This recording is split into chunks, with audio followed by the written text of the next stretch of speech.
heat up and retain the warmth of that fire, and then the heat would be released throughout the day. No, Franklin didn't come up with the baffle system. But you could see Benjamin Franklin, they really love to exalt him. And I mean, it's kind of understandable. He is considered one of the quote unquote founding fathers. He's the only non-president to have his face on a monetary note. And, you know, there's various reasons for that. He's probably the chief Mason in American history. But no, he didn't invent the bifold. As a matter of fact, his stove barely worked. It was used more as a radiator than anything else. But like I said, he gets a lot of credit for a lot of shit that he really didn't do. But he was, he's what you call like an autodidact, meaning a self-taught person. All right. And those are normally the most potent minds are people who are self-taught, because you're not being guided by propaganda. All right. But he does get a lot of credit for shit that he didn't really invent. All right. He damn sure did not invent the bifold, as that female historian was trying to allege. Like I said, most of the Franklin stove really didn't even work. They used it more as a radiator. But that stuff goes back to the ancient world. All right. Using, you know, heat exchange and things of that nature, and even electricity, which he gets credit for studying. You know, the ancients had knowledge of electricity. But, you know, we'll get into that a little later.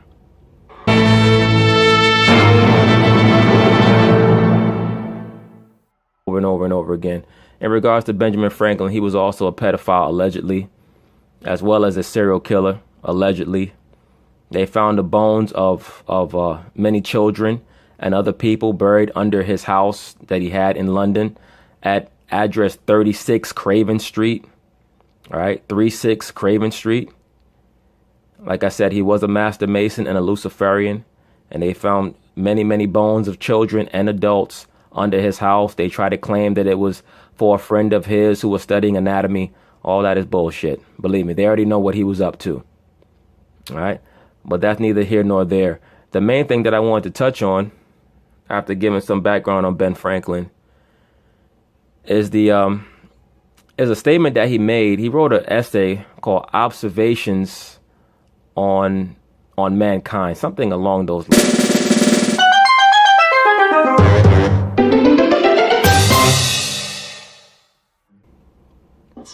He once said, as we benefit from the inventions of others, we should share our own freely and generously. Yeah, while he was running around molesting children and killing them. All right, and sacrificing them to Baal or whoever he was sacrificing them to, allegedly. All right, but once again, you brothers could look that up. He had a house over there and or domicile over there in London, address 36 Craven Street, where they found the remains of many children and adults under that home, which they try to explain away by saying that they belong to an anatomist friend of his, which is bullshit. But that's neither here nor there. Like I said, he made a statement. I'm probably going to include it at the end of this video. He made a statement on the observations of the population increase of mankind, where he talked about the various races of the world. And he acknowledged that most of the races or most of the peoples in Europe, even up to the late 1700s, were predominantly considered people of color. All right.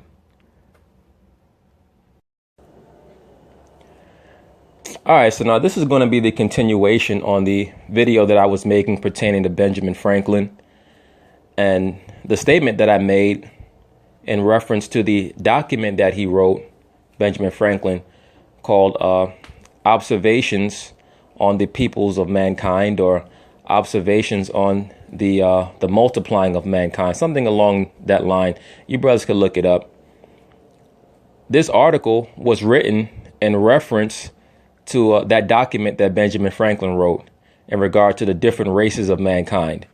And Benjamin Franklin is going to confirm a sentiment that I evoked in the video on Ben Franklin, that Benjamin Franklin already knows or already knew what I've been stating, that Europe was populated mostly by people of color, so-called black people, well into the mid 1700s. By the mid 1700s, the Caucasian was taking over, and what they were doing was they were kicking out, they were deporting the people of color that were still in Europe, and they were deporting them to America.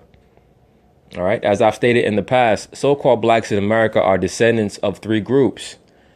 The Aboriginal blacks that were already here, the blacks that came here from Europe after they were kicked out of Europe, and the so-called blacks who were sent here from the west coast of Africa.